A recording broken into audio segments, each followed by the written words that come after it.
Have you ever found yourself in that moment when the texts stop, the calls go silent, and suddenly you're looking at a blank screen where conversations used to be? It can feel like a void. But when you both stop contacting each other, that's when the real game begins.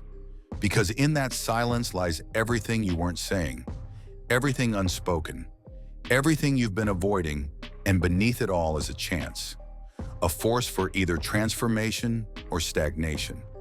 When two people who were communicating find themselves in silence, the common instinct is to panic. We think, they must have moved on. I'm being ignored.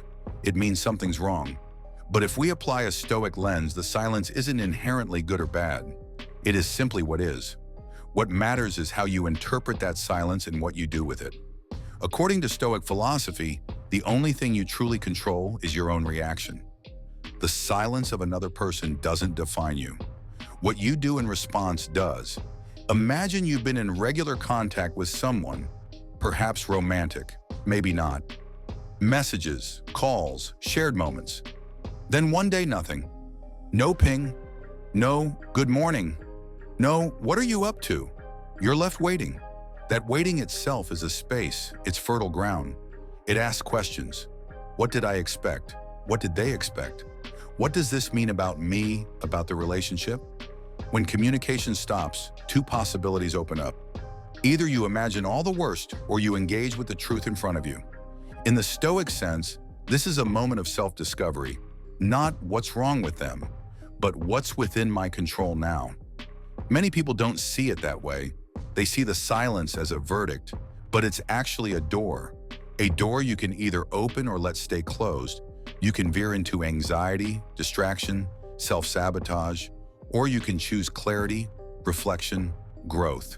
Because under that silence, two dynamics are unleashed, internal and external.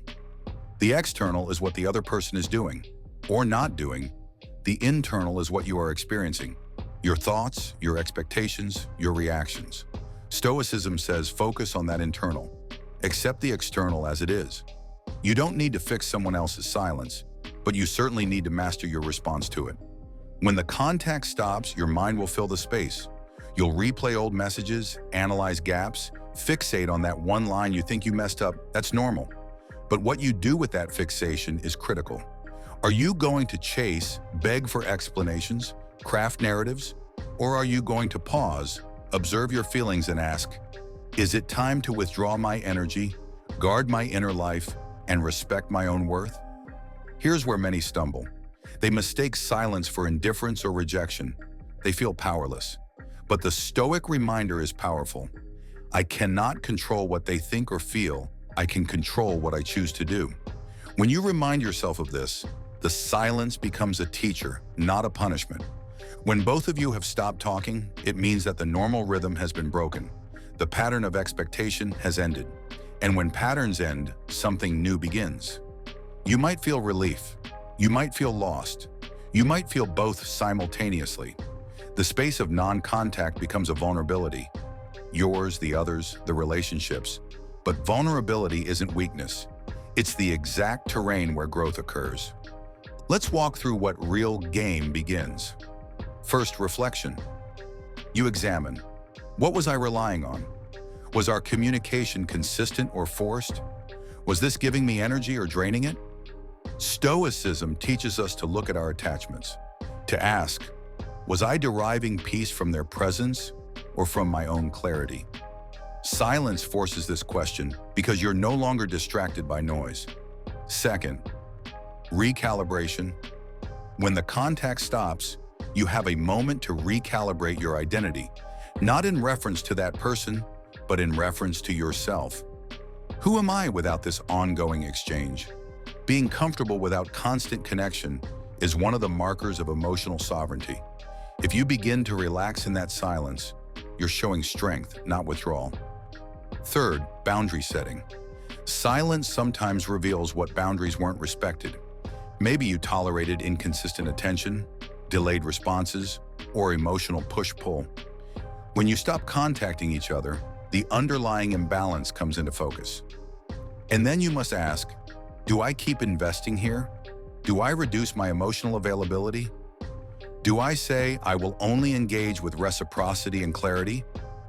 A Stoic would say, know your value, guard it, use that silence to reinforce your standard. Fourth, invitation, not supplication. If one or both sides eventually reconnect, the dynamic must change. You're not coming back to the same rhythm, you're coming back to conscious presence. You're going to show up differently, calmly, confidently, with more clarity. Because silence taught you the cost of auto-engagement. It taught you that your time, your energy matter. Fifth, acceptance of outcome. In some cases, contact may never resume. The other side may walk away. That's part of the external that you do not control. What is within your control is how you continue. Not with bitterness, but with resolve. Stoicism says, let what happens happen, and what matters is how I act. You accept the result and keep moving. You don't become defined by the silence. You grow beyond it. When you apply this to intimacy, to friendship, to romantic dynamics, the silence is a litmus test. It reveals who depended on constant connection and who could stand in quiet strength. It shows who was anchored in the other's presence and who was anchored in themselves. It unmasks patterns of pursuit and escape, of emotional dependence and independence. Consider this. You used to text constantly, then you both stopped. The moment you stopped, you started noticing what you weren't saying. Maybe you weren't saying, I need clarity. I'm unsure of where we are. I feel taken for granted. The silence gave you space to acknowledge the unsaid. It also gave them space. Silence gives distance, and distance gives perspective. Let's bring in a practical Stoic exercise. Meditate on the dichotomy of control in this scenario. Write it down. I cannot control their response or their choices. I can control how I respond. I can control my presence, my clarity, my boundaries. Reflect on that daily. This silence becomes a training ground for your inner resilience. Next, use journaling. During the silence, capture what you feel when you almost pick up the phone. What does the urge reflect? Loneliness? Fear of abandonment? Habit? Recognize it. Then ask, does replying now serve me or serve my values? Many people react unconsciously. A Stoic acts consciously.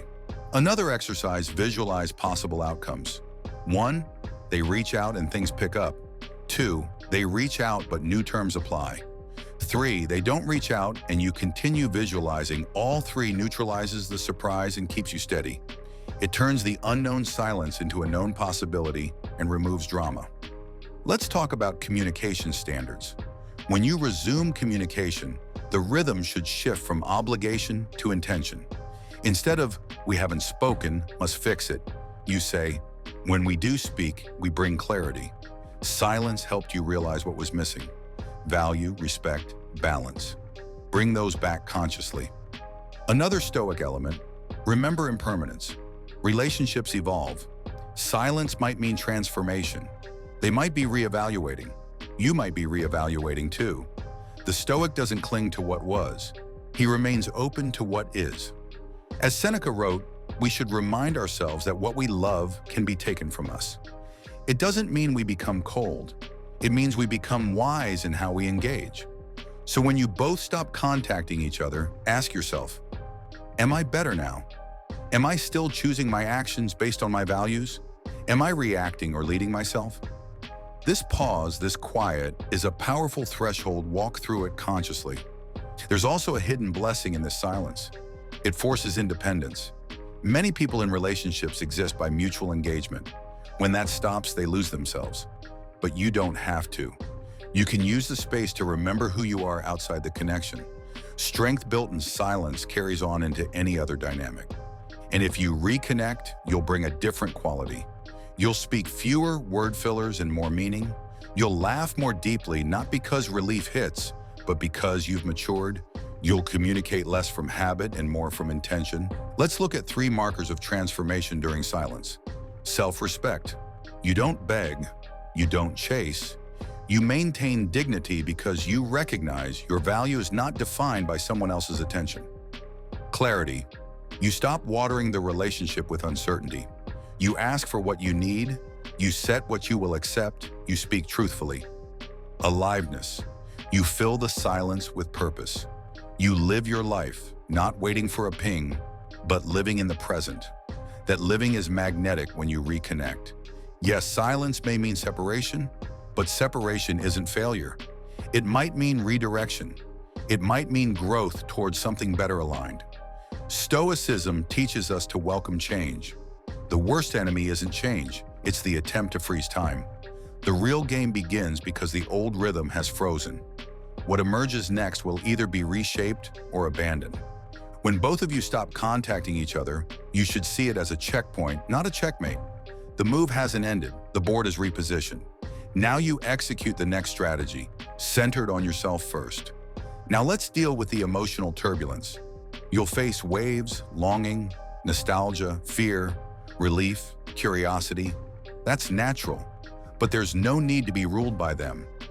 Use the Stoic technique of pause and respond. When the surge hits, breathe. Note the feeling, then choose. Maybe you reach out because you will, with clearer boundaries. Maybe you stay silent because you will, with self-respect. Either way, make the move with consciousness. And let's talk about the other person too. Their silence may come from confusion, disinterest, growth, fear, anything, but it's their path. You don't need to fix it, interpret it endlessly, or chase it. The best kind of invitation you can offer is a presence that says, I'm here when clear, honest contact can happen. Otherwise, I choose me. That presence is powerful. It doesn't guarantee outcome, but it guarantees you don't lose yourself.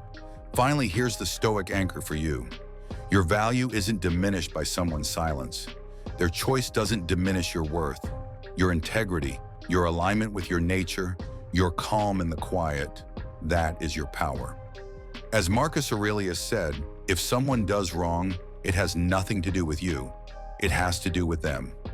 So let the silence reflect on them, not on you. You use it to deepen your inner life. When you learn to walk into that silence, stand there.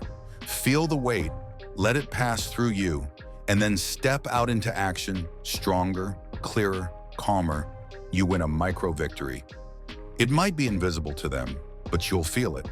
And that changes everything for how you relate to all others, not just this one person. So if you're in that space right now, no calls, no texts, just quiet, don't panic. Stand in that silence. Let it teach you. Let it show you where you allowed expectations, where you gave too much, where you forgot yourself, then breathe. Then decide, will I move with presence or will I cede control? Will I listen to my integrity or to my fear? This is your moment. The real game begins not when words are spoken, but when they're not. When you both stop contacting each other, that's when you discover what you were really doing, who you really are, and what you really want. So step into that space with courage, clarity, and care for your own soul. If you enjoyed this reflection and want more deep explorations into relationships and inner strength, make sure to like this video, share it with someone who needs that reminder, and subscribe for more weekly Stoic insights. Drop a comment below. Have you ever been in a silence like this? And how did you move through it? Thanks for watching, and remember, your calm presence is your greatest asset in any relationship.